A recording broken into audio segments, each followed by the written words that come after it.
partnership with Action Aid Zimbabwe and with support from ECOSI, is holding a girls' symposium with 50 girls from 10 project schools in SHAMVA district.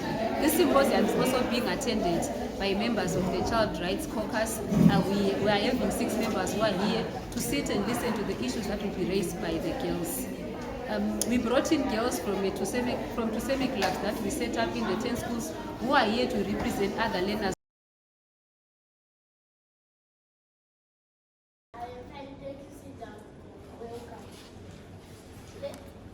Learners be alert, you might find a snake or other insect under these trees. Today we want to do foreign type of abuse. What is abuse? Abuse is going against one's right. Give me the types of abuse you know. Sexual abuse, unwanted touching. Emotional abuse, shouting at others. Physical abuse, punching at others. Neglecting abuse, lack of basic needs like shelter, clothes, and food.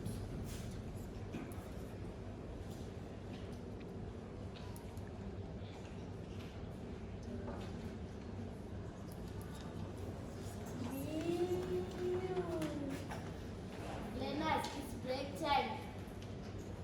May we all pray for the food. God bless our food in the name of Jesus Christ. Amen.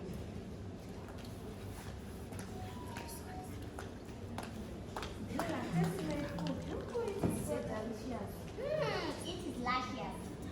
Delicious. Let's go to the toilet.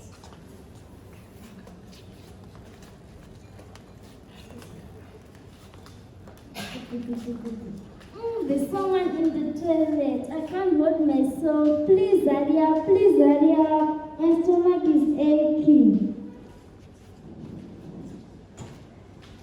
I wish there were more squatters. And she missed. Oh.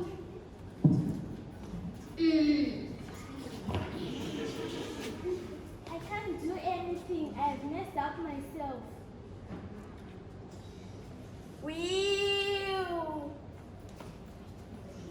Learners, break time is over.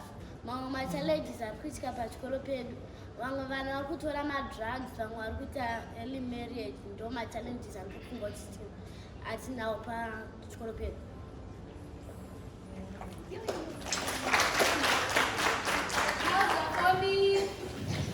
Clouds are forming. It's raining. Raining. Thunder. What's the name? Private class. Good morning, madam. I'm fine, how are you? Fine, pleasant. How are you? I'm fine. Last lesson I do ICT create a computer parts. Maji? My computer parts. And for now, it's a right. It's not for CPU. Long way change it to information with CPU. And the mouse. I'm gonna no critical. No way to be. No one shall solve the school. That's it. Scroll. Scroller.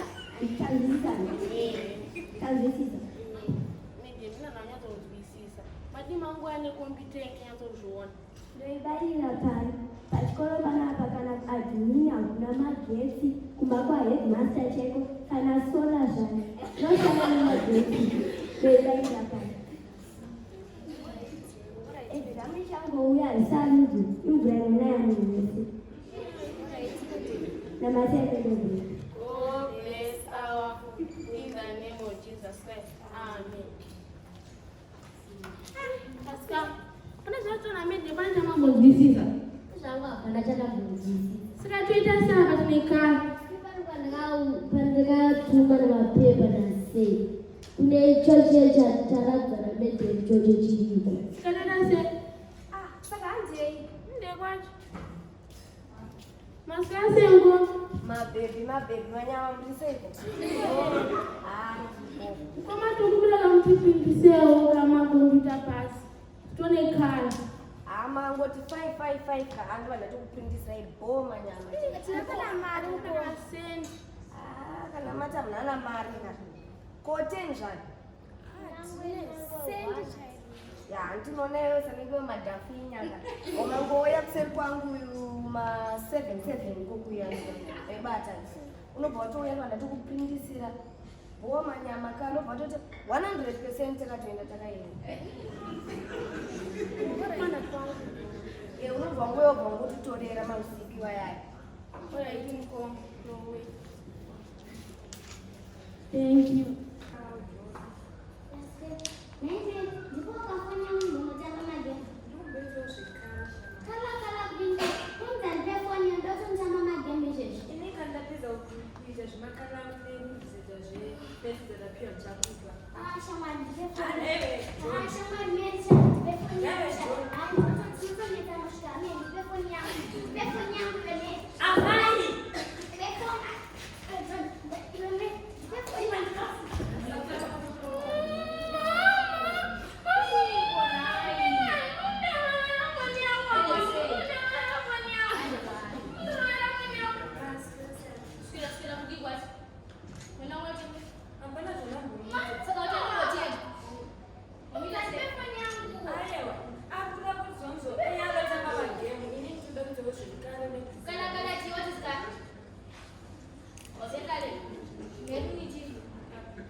Technology ndio hapo maana hizi wasikana mtaro.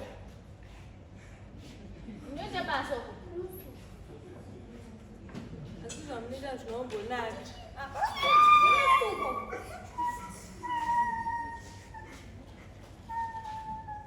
Nós como ablete lembrar kwa mimi.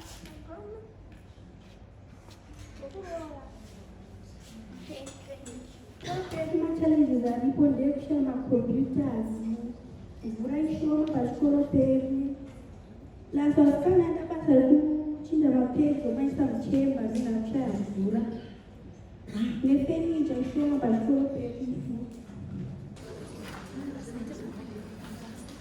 Good morning, class. Good morning, madam. How are you this morning? Fine, thanks. And how are you, madam? That's a computer mental multiplication.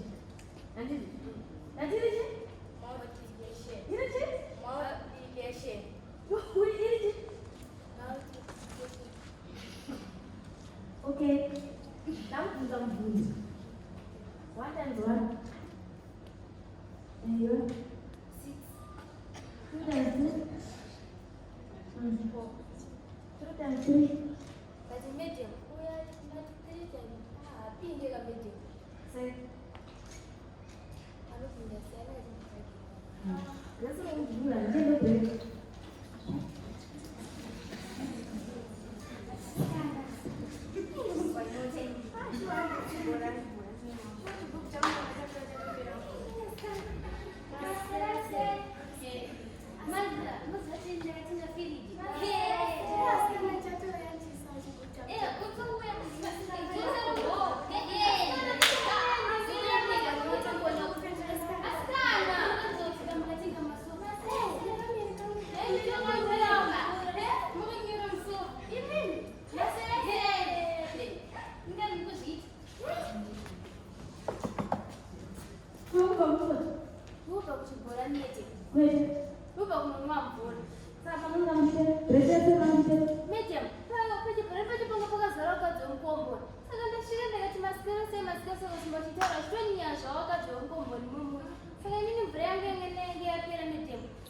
chisimbo chingotaura naye. Oh, so kama yangu. Miti ukotinachira mvura kurefa ndizokwanisa kubata temu kuti ndizokwanisa kuchikoro. Oh, sura pizza. Miti ndivenda kumbo. Tuanze. Vakadzo chongo simbo chingoita makwasi zvadakudzai. Ndopandati iya vaitendera vakabvaenda kumanda tembera tidzokere chiri kuchikoro. Vataenda kwenda kunwa mvura ndipo pabva tinamuna kuwako kuti vaenda kumba. Anga mdebereze. Tinotama tiyese. Toseje. Miti mndambomuudza enakaita ndaro. Watu mzao, ani makuna. Anga unotondiwa. Yona na bibi. Ayo kuzoma kwa kwa.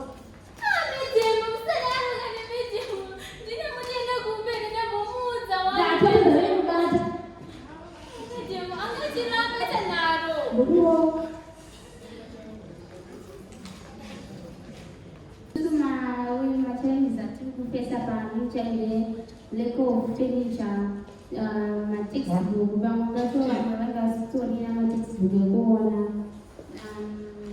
my blogs, my show.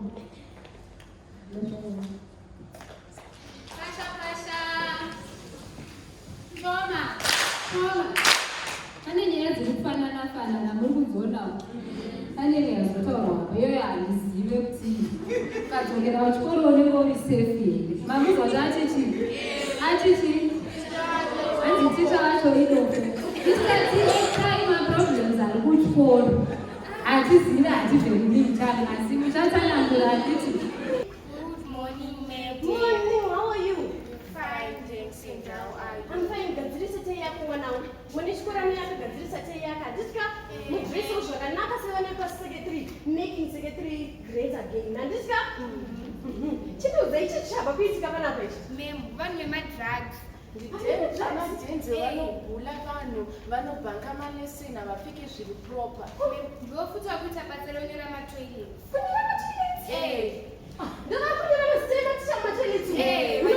Ndakavabvunzoti makadziswa namini dhenzi vakati makadziswa nababa vako. Aiwa imi matogona vanangu. Izvikaizvi regai ndinosvitsa kumukuru. Mukuru anokuzvinzwa nhasi chaiye. Vanoradzwa. Pachikoro panapa tichada tanetsa nevanhu vanoita zvemadrugs. Magona vanangu regai ndiende. Tolindrega ndichienda kumba ndinokunoti chiko izvita muklasi memu yavanhu vesepo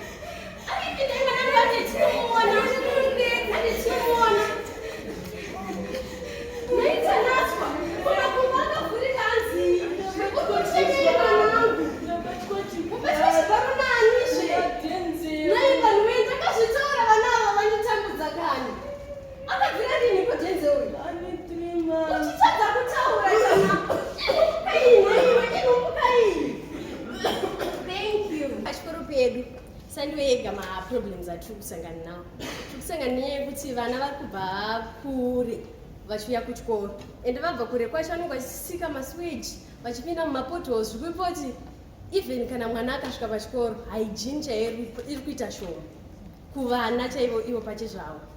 1 then mumatoilets edu hamunawo matishu.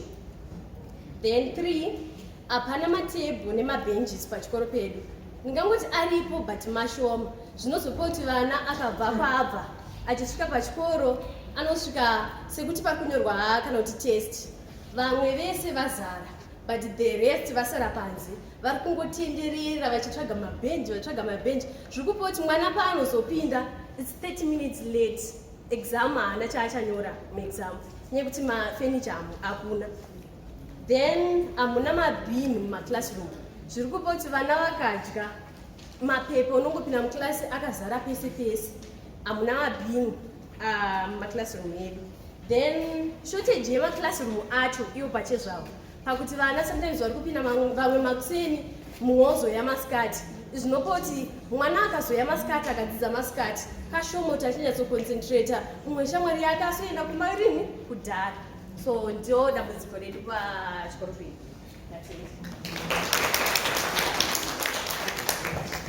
Thank you, Secretary. Ndanzwa kuti making Secretary great again. Zvinoreva kuti makambova great handiti, asi hamusisiri. So, handisiri ndizvona. So you want to make Secretary great again. But teacher angaine rudo mazviona here. Vachiriko here maticha zvakadaro naye vana vechikoro? Variko? Vanogadzira tai? Oh, aiwa pakanaka.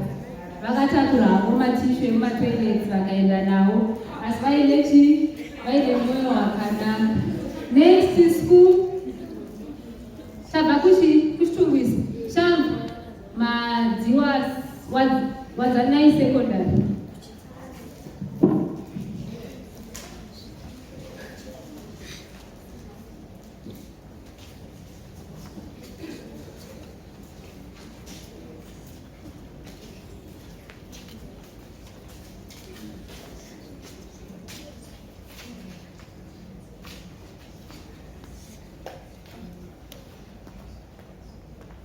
Good morning, class. Ndamuka. Nezuro takapesa kuita zvichizvi. Muchapa state wotaita history. Already. Kone asikana chichi kunetsa. Ndenda mbindo kuskero mem. Kuskero kunoni? Ndikona zvandiri hezvi mem. Zvauri asati nambokudza here. Takati nadhakodo tashiramba. Imimi iko zvinoko. Asati nakukudzai. Asandambosvitaura. Oh, ndiro dzemanza mapeka. Pandetaura maitofunga kuti kamukadzi kaya kanopengana. Iko zvinoko. Vamwe venyu. Haina ndichatoda ndozosei. Kukana mese mutende mimba handidzidze klasi yakadai.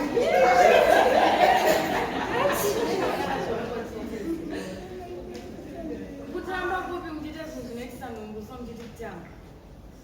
Ameze mara wale zina noti tifuye zese zvakaita tisositesa tanyeni. Natendere kusiye. Ndikuno.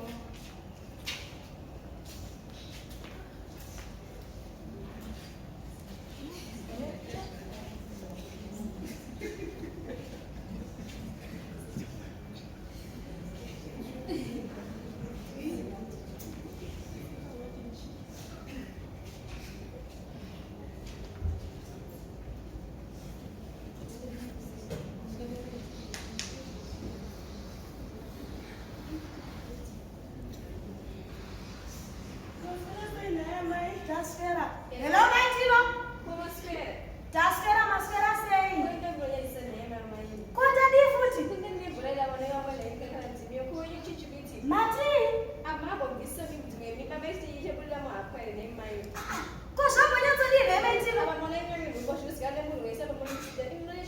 Sana mtoto zama tutengeneze mkutondo mashira yale. Antono wana iwe washandae kokudza paya. Because you know, I can't tell you, I'm not so good. I can't tell you. I can't have a good area. I won't be. But I'm a son of a tonsky. But I'm good. I'm mistaken with him. I tell you, I'm not going to mistake you.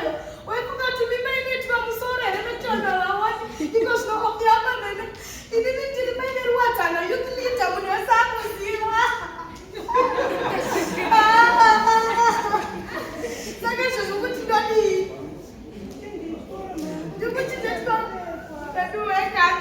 Baba wangu shoka. Asina kama shitaura zanda kushitaura. Because no baba wangu anatisia ndiri shirikati. Because no takuto kuchinja chikoro. Akutoki kurita mubate ati.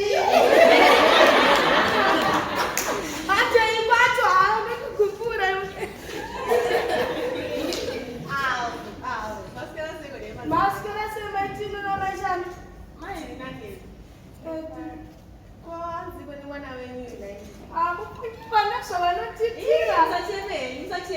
Musaba sekurera vane vamwe vanyu kuchadza kurera vedu kwadziseora idzi. Asi zvakambonyatsodirishwa. Saka munotozana mabhamba yacho kuti andikataura richitadana mvura kunaidza mashitenda wasisa zvosakane. Asi ndochii cheduwe. Asi nene fani chingata zedu ndorana social aids. Hatitambokudze kozvino vanhu vakutiza kuchecha chingoti youth leader anorayira vanhu achii hati unoona.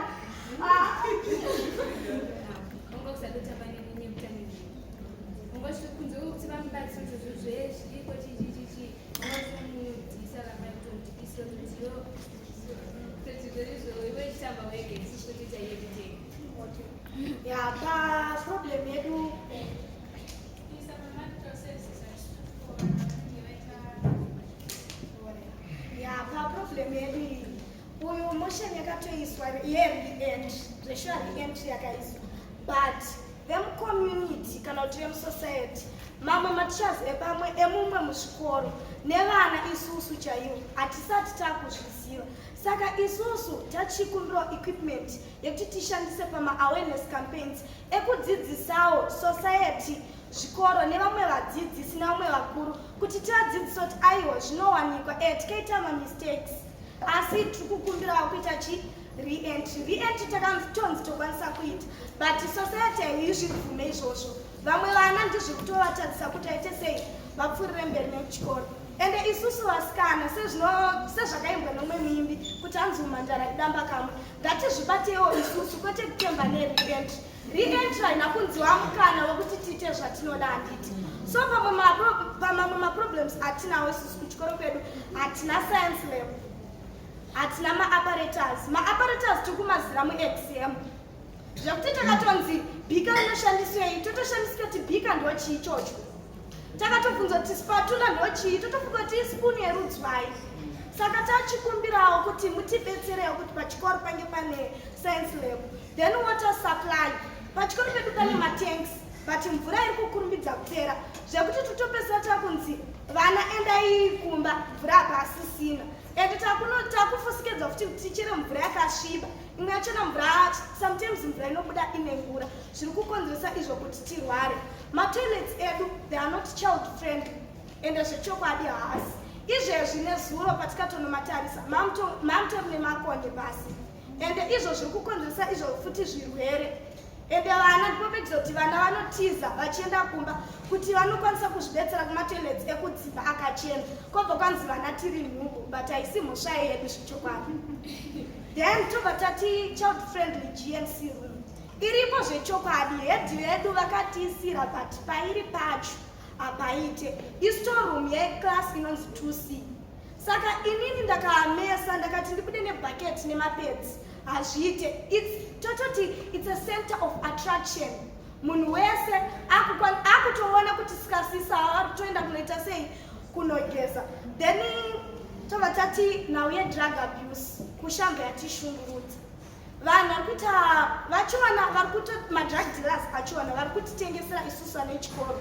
Kunyange vakabatwa kuendeswa kumapurisa, varikunobraiba mapurisa. Even vanhu varikukidnapa kana kuabhisa vana varikunobraiba mapurisa kuti ivo vaburitswe. Isusu fiche yedu ndiyo kukanganisika. Kozi mazana mwakomana kuti yakadhakwa. Ende vasikanawo takunzi tinge tirimowo munhau dzema-drugs dzachona. Isusu vasikana takutoabhisawo ma-drugs ende takuabhiswa nenhau yema-drugs. Saka tachikumbirawo kuti munge mukwanisewo kutibetsera panhau dzema-drugs idzodzo nevachona vari kuabhisa vana. Kozi hazvibetsere, isusu takutotya kunotaura kumatichers kuti pane vanhu vakutengesa ma-drugs kana kuti pane vari kuti abhisa. Kozi takanotaura matichers nemahedzi akatora action, munhu wachona kana ane mari anongonodhisa kumapurisa obva aburitswa. So I want to thank you in advance because I know you will take a serious action. Thank you.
kuti zvinoshanda vachandiona vasangaraira vachandiona chete.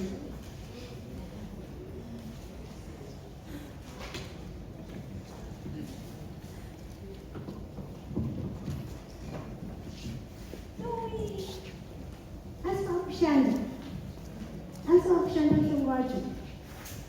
Amai wee, ndugu mangu kana. Ndugu mangu kana wee. So, izvi ndo zvatikusangana nazvo pachikoro pedu. Tikusangana ne-early child marriage. Zvakare hanziro ega mauye atikupesa pachikoro pedu. Isusu sechikoro hatina mabins ekuisira masanitary pads edu.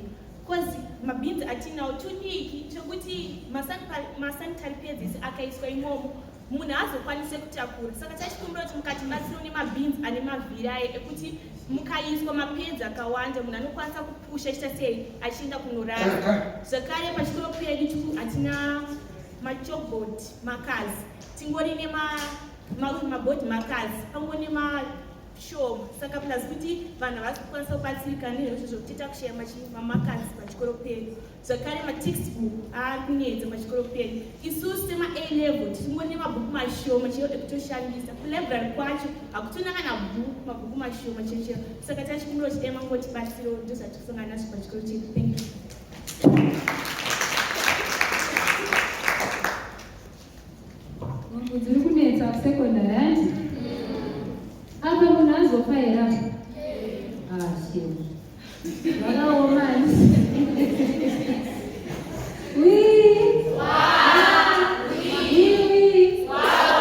Pasara zvikoro zvipi?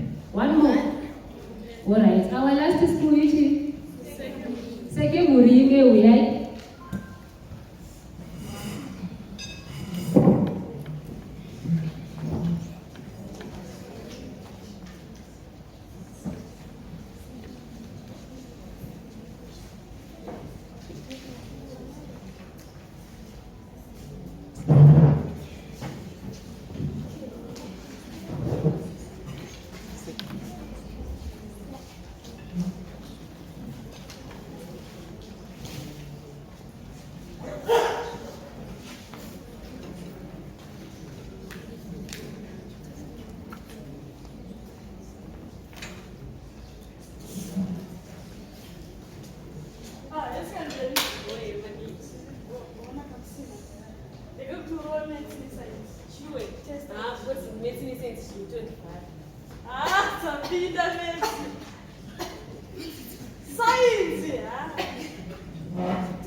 kudya tinoizvani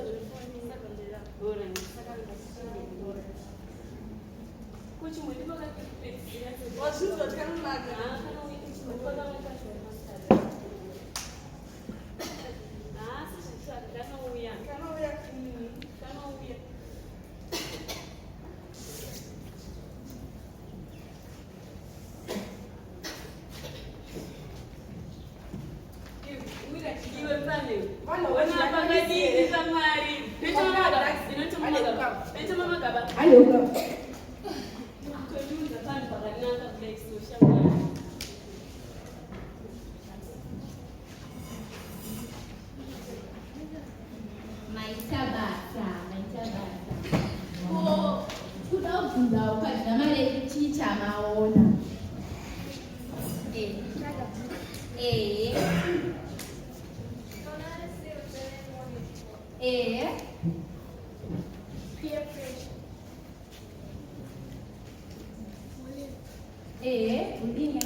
Asivoega ma-problems atikusangana nawo pachikoro pedu. Chekutanga ndisandataura mamwe ma-problems atikusangana nawo. Takutenda government iri kubhadharirawo vamwe vana ma-less privileged mari yeschool fees, but mari yacho iri kunonoka kuuya. Maschools vakapedzera kuziva mari yacho maybe 2022 first term. Zviri kukonzera izvokuti maschools asaite nedevelopment. Tiri kukumbirisawo kuti muwedzere maticha edu mari, just because vasavawedzera mari havasi kuwanisa kudzidzisa akuti and magavhmendi esi kundipa mari. They have had their issues. He has talked about remuneration of teachers, disbursement of BIM funds, learning material, and how teachers in the community can also work together and try to uplift our schools. Yes, I like one thing, he's really appreciating that we have those challenges in schools. I remember going to one school in Roman, about 300 to 400, and there are only 2 teachers. And one is to be the headmaster, one is to go individually. You can imagine honorable. So those are the things that we really need to push, especially for our girl child. Yes, we mentioned about sanitary work. Thank you so much. Let's all push that. Thank you so much, honorable. Yes, ma'am.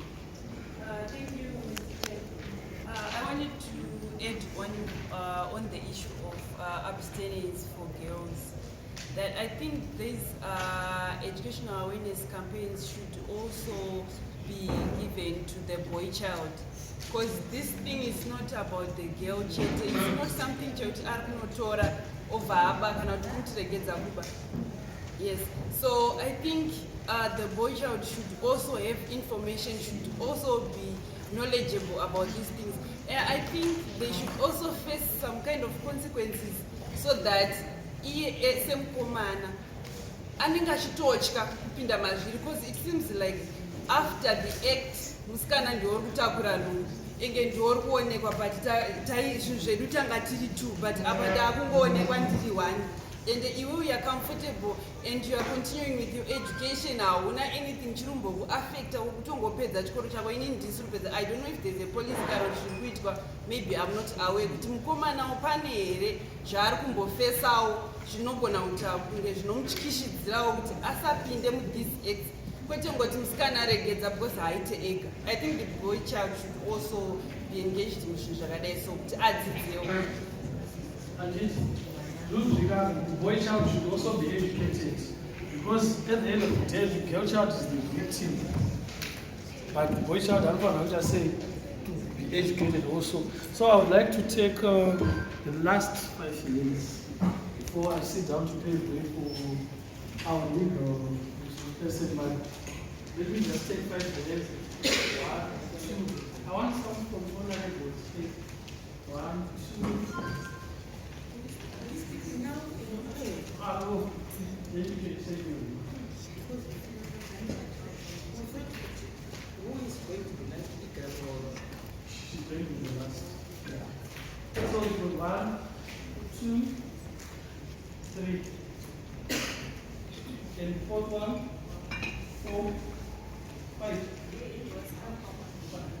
Okay, can start with the contribution. Okay, now tell me a good child. Kana vari vana vari pachikoro vese kana nemusikana sei hai form 3 or form 4 vanoenda musikana kumaternity leave vanoenda vese. Unfortunately vakomana vanoramba consequences. Then maparents chaiwo vana mai unonzwa kuti wangu mwana asati agona kumitisa. Tinotoita masinari akadaro kuti kune vaparents vanotorambira vana vavo vakomana, mwana uyo anenge akutoita zvekubiridzira kuenda kunoona mwana wake kumba kwemusikana. Then nyaya yeBIM kubva 2019 tichidzokera kumashure taipiwa budget allocation. So taishanda nebudget allocation iya taita nayo pasi pakuselekta vana. Then during the COVID era and after COVID era, tata kunzi 60% of the school enrollment ndo vana vanopinda pai, vana vanopinda muBIM, of which tozoenda up vamwe vana vaunenge uchinyatsoona kuti mwana uyu hakwalifai kupinda muBIM, anenge ava pai, anenge ava muBIM. Then ipapa apa taiva tine chikumbiro kuti kana zvaita masecondary school ave neselection committee yavo vabviswe kuprimary, nokuti umwe mwana vana kana vava kusecondary vanonyara kudzokera kuprimary kunoaplayira BIM, but uchiona kuti this mwana anonyatsodhiserva kuwana kuva aBIM beneficiary. Thank you. Thank you. So let's try to make our contribution show that this family also because the next contribution. Alright, I will try to take 1 minute. Maparliamenters edu ari muno mutibatsireyo. Patakakura isusu kwakuneno under 18. Hapana mwana ari under 18 aitenderwa kutenga hwawa kana kuonekwa achitenga hwawa. Endi zvaitotyisa. Ini ndakakura Bulawayo, I remember pabhawa chaipo vepabhawa vaitodzinga vana because vaiti mutisungisa. But iko zvinezvi muform 2 unomwana mubhawa achiita zvaanoita nevanhu vakuru and it's normal. Then vari kutengesa madrugs achona, they are known mumasocieties but they are protected. Unotowana kuti apa panotengeswa madrugs, paside pana namai vanobika sadza, paside pana namai vanotengesa madrinks, kuti mwana kana adhakwa owana sadza owana madrinks mustreet imomo, it's normal. Mapurisa ari kuzviona, vakuru vari kuzviona, vana vanoba mari vonotenga, tiri kuzviona. Zvinonzi ticha unotaurei unei.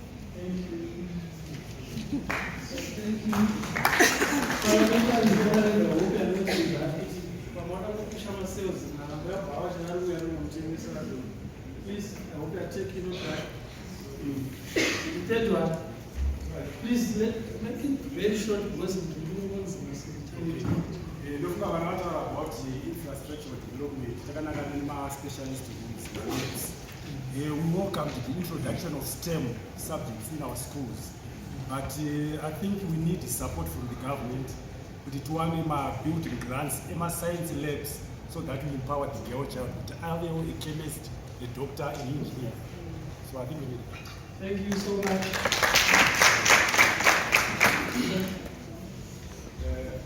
I wanted to pay special homage to FAWEZI for making it possible for us to have this interactive process. It's been very healthy with honorables and our director. Ladies and gentlemen, I've got an issue, it is an issue on a BIM. Could I address the say? This is where we made friends efforts to approach MLO, and we were given promises. Tomorrow we will have this best, tomorrow we will have this best. We have got yes. What could be the problem? Only the number of kids who are supposed to be enrolled into BIM. This is quite yes, we are out from that selection process. But if for one reason or the other, some other people they end up politicizing the whole thing. At least autonomous campuses we should have about 20%, not anything above 20% of your enrollment falling under BIM. So if something could be done, this is in reference to our director here, why can't schools be assisted to make sure that my payments are expedited? Thank you. Thank you so much. Thank you for that issue. I think I wish also the presence of the Ministry of Labor in social welfare, but now what the club has focused, I guess you can hear that issue of being is really a big one. The last one, last contribution, before I step down to another contribution, oh, we address the it's okay.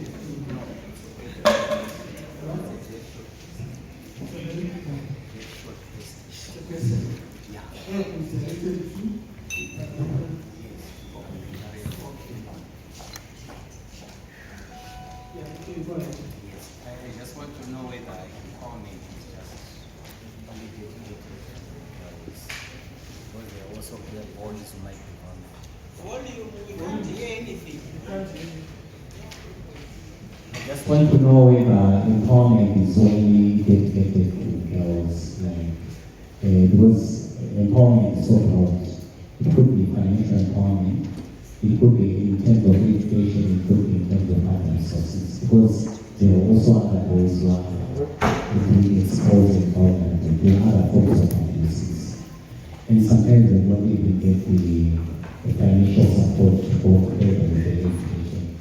And in terms of these girls, in terms of abuse, I found that it's not the boy child who is normally responsible, but it could be someone who is older than who is someone who is about 18 years. Okay, thank you. So you wanted to know if this empowerment is only limited to girls, but I know Honorable Flora Puka will respond to this question remarks. Okay, our plenary discussion is come to an end. Thank you so much, children, for your contribution, for raising your petitions. Honorable members, I'm sure you've taken notes of all the issues that the girl child have raised. The issue of BIM, I think we understand before it was the responsibility of our donors, and then Mario's process was through the government. But now we have a challenge. The government, it's actually the ministry's headache to how do we fund a BIM for now. We know the government is really worried about whenever vulnerable, whenever things like school fees. We know also how it impacts my schools. We know these things, like what one of us was saying here. These platforms are not JKs as well. It's really very clear to other people. Honorable, within Harare, in Harare, there are schools where I was at a school where the children were 80 in one class. Not as big as this one. A small little class where they are all crowded and they I won't say it anyway. But these heads,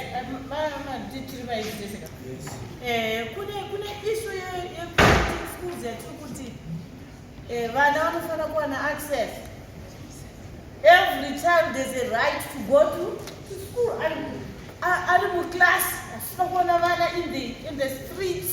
And it's the government's concern to run schools. But the public go back. And this is why they are ending up because there is pressure. It's very true that our population is increased, rapid. Right now in Harare alone, we require more than 3,000 schools, which is stable. But we got 3,000. Akubatiri number pasina plans kuti infrastructure iyoyo inowakwa nani, sei, how, when. It will take a while. We know that, but children steps are not told bit by bit. Kune projects are not connect government, the PSIP projects are not try to cater, but kune constraints again. As we go to overnight. But we have our children in school. I like the way you put it. Steps. There and then. I wanted to talk about going digital.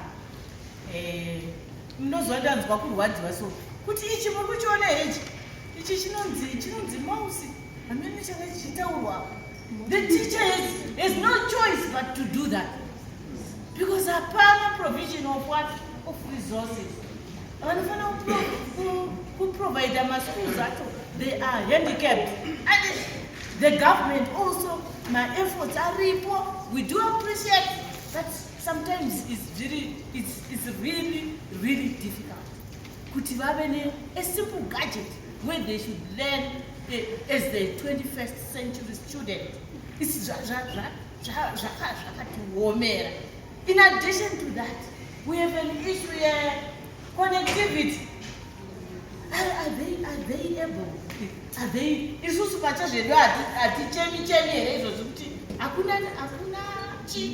Network. Using our small little gadgets that sometimes we are network. I don't know. Like people were saying, this should be a wall of government. Line ministries. How do we work together towards ensuring that our children receive and get what they want? My girl children, support to what level? So it's the concern. It's not like somebody are folding their hands and doing nothing, but still awareness and and we are also working very hard, and I'm very happy. Thank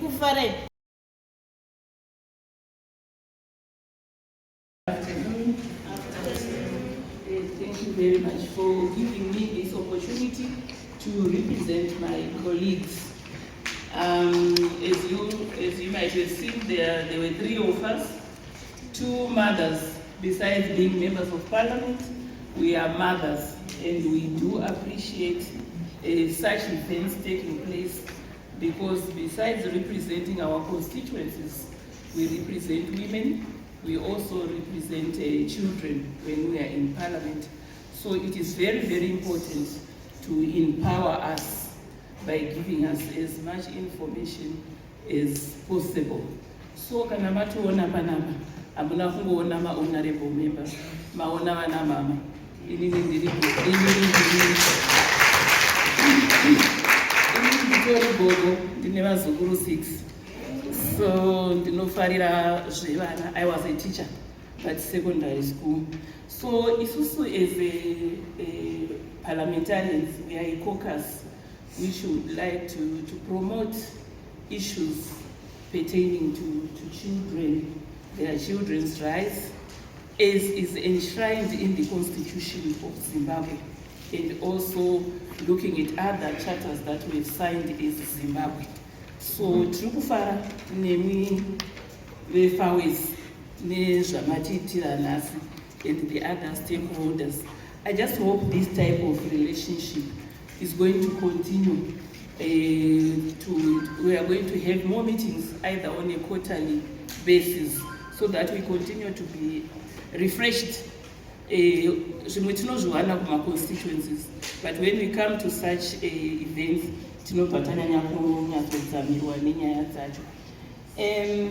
let me say kuti zvamataura zvese vana ndazvinzwa and ndafara zvikuru, and keep up the good work yekugona kuzvimiririra muchitaura zvinokushungurudza.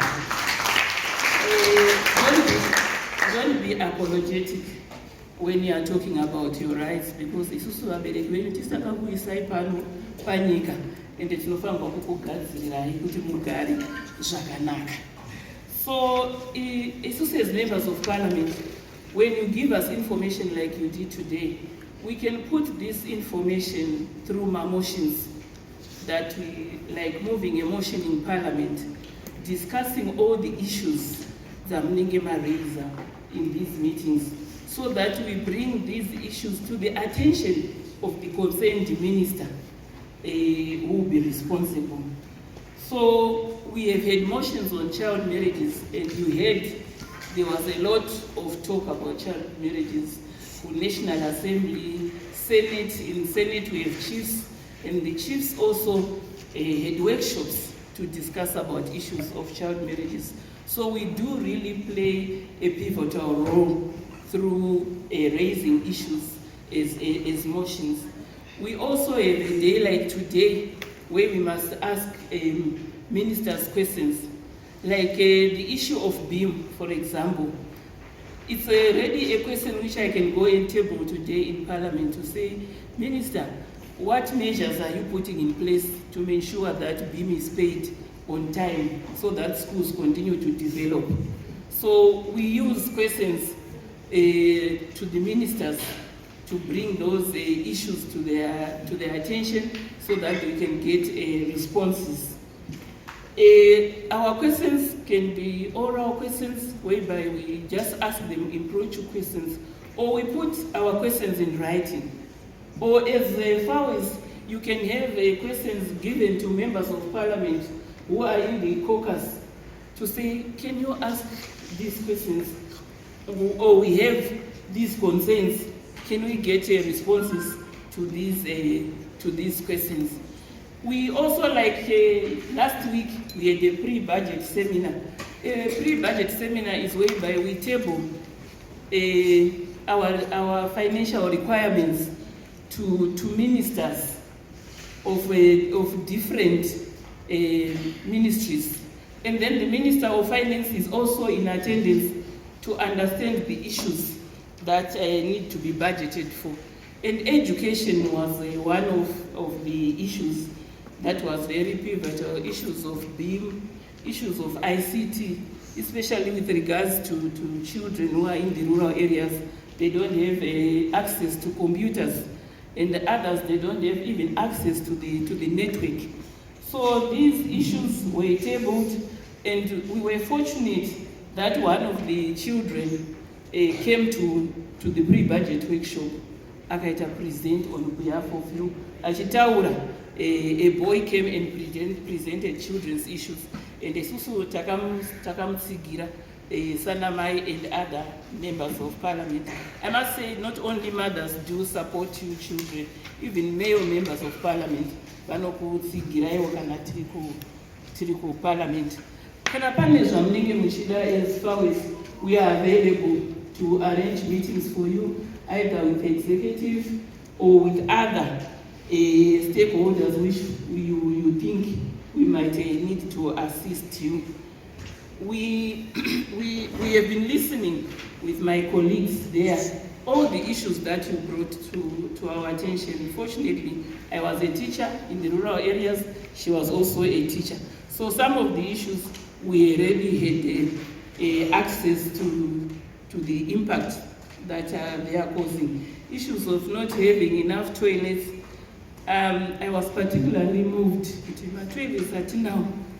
In most cases, you don't get to a school and find a shower yekuti mwana akaita problem anokwanisa kuzvigeza, apedza kuzvigeza noti okwanisa kuchinja, hatina facilities iwawawo. So it's something that we can also push isusu as a caucus kuti tiri kuite kuprepare vana vedu panguva yavanenge vari kuperiod, ende zvinova kuita sekukurumidza. Grade 6, vamwe vanenge vakutosvika panguva iyo. So they need a lot of our support. There was an issue about my textbooks, furniture, infrastructure. I think we hear you loud and clear. Matipa homework yekuti tiende kunoko. kunosenza. Handichadi kuramba ndichizvidzokorodza. There is a whole list yezvinhu zvamataura. Kana uri muparliament, kana usina information, unenge usingabatsiri because unosumuka uchiti kudini. But when we leave this house this afternoon, we are enriched in terms of knowledge, and you know knowledge is power. So we'll be able to represent you much more effectively.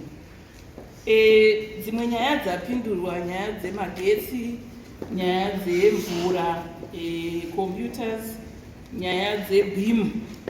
I think those will be addressed, and the government is working to improve, although there is still a lot to be done. Zvataurwa zvese zveSTEM kuti hatingangoisi kuti toda STEM. Kana taisa STEM yacho in place, what is the support that we have given kuti STEM yacho ibudirire?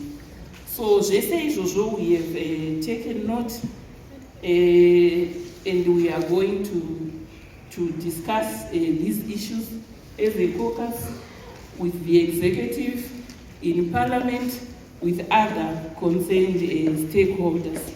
Of much concern these days in drugs and substance abuse, yati paradzira vana.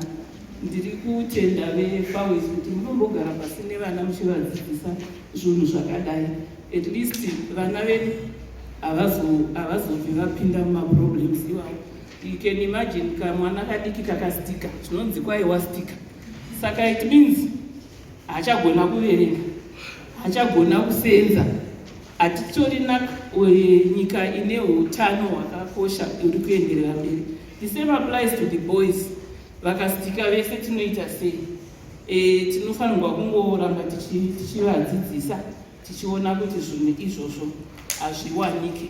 I've heard you talk about law enforcement agents, that they are not doing very well, and I've heard about it. We are going to call for stiffer penalties. And as you might be aware, there was a cabinet committee which was put in place by the president to deal with the drug and substance abuse.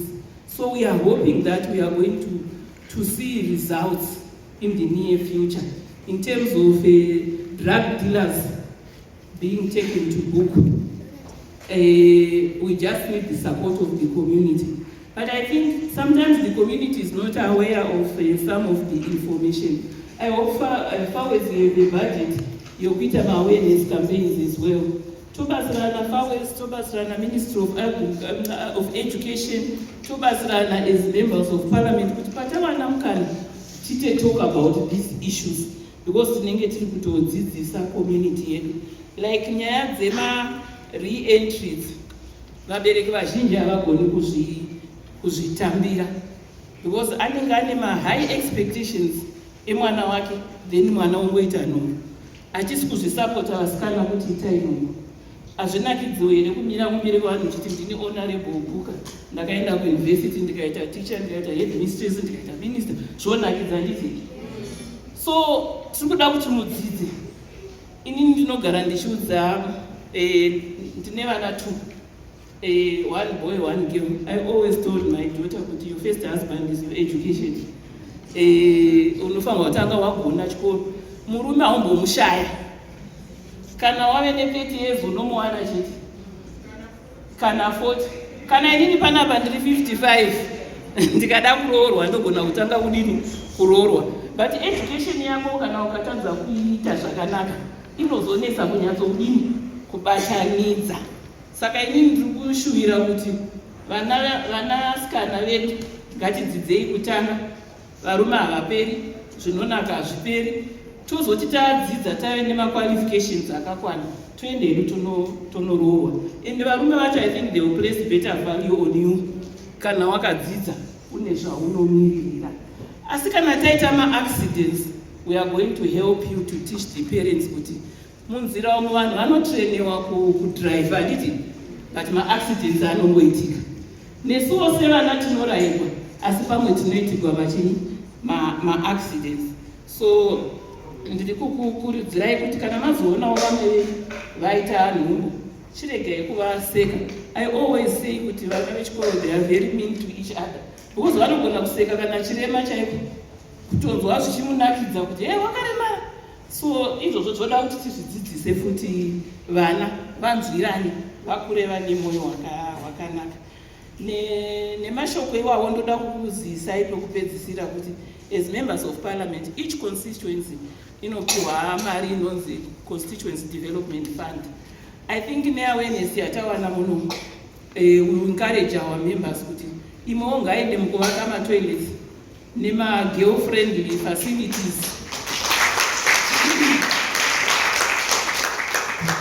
nema-girl friendly facilities ekuti tisanzwe kuti kuita musikana kunorema, tinzwe kuti kuita musikana chinhu chinodakadza, tinzwe kuzvifarira. As for empowerment, both boys and girls, they are supposed to be empowered. But zvinonyanya kuitika ndezvekuti the girl child ndewatinonyanya kuzopa attention nekuti izvo ndiye anonyanya kuita a victim.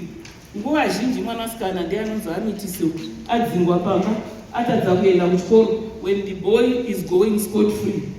And mai vemukomana vakatongomiririra mwana wavo chero wave above 18 unogona kusatoenda kunoroorwa ipapo. Tisu futi vana mai tinenge tiri kuzvikonzeresa. So kana mukaona vangu vachitaura kuti say the girl, is because ndo vanonyanya kushungurudzika, ndo vanoenda kuperiod, ndo vanoita nhumbu, ndo vanorera mwana, ndo vanovata vakasvudura, ndo vanogona kubatwa chibharo ine mena inobva yatokanganisa upenyu hwake zvachese. Inini tokutaura pano kudai ndine mwana akabatwa chibharo kuconstituency kwangu, ndobva nangu mwana ari kuhospital, zvikatonzi haakwanisi kuenda kunoitwa, anga kuita puu yakasangana newiwi nekuti akati akakubvarukira, but vabereki vacho vanga vasina mari yakakwana. Uya munhu akamubata repo anga atoregegwa because mwana uyu anga ave nemaproblems nedepression, haachagoni kufunga zvakanaka, mari yekumuoperate hapana. Saka takatozomubatsira kuti auyisiwe kuno kuHarare, atori kuno kuHarare kugomo kwaari kubatsirwa. Saka vana vesikana tinonyanya kutaura nezvavo nokuti ndo vanonyanya kupinda pakaoma. Nemashoko iwawo ndinoda kukutendai zvakanyanya vana nemacontributions enyu. Like I said, never be apologetic, taurai, but say it ine mena yakanaka, because mukasazvitaura zvakanaka kuvabereki venyu havazokunzwisisai, vanofunga kuti mako vachallenge. Handiti ndokutendai maticha, munoita mwoyo murefu, asi kune vamwe venyu vari hafu maticha, kwete vari munhu, handizivi zvamunozoita vari munhu, but matichawo itai mwoyo murefu kuvana. Hongu hurumende inenge isina kupai mari yakakwana, but zvinhu zviri kugadzirwa, we can't vent out on vanhu. Imagine dai ticha wako asina kukuitira zvakanaka, ungadei usipo muno. Saka ngativei nemwoyo murefu, hurumende ichiedza kuti gadzirira. Nemi nese vana baba mauya kuti titaure nyaya inotishungurudza kudai, ndinokutendai muve nezuva rakanaka. Ngatirambei tichingosangana, tichingorodzana pfungwa. We are really interested. Remember I said we are mothers, and tine ma-roles matatu. Oversight kuti executive iri kuita sei as members of parliament, making laws kuti tiise mitemo inoita kuti tiprotecte vana vedu, and then representation to also represent these children in parliament and talk about their issues. I thank you.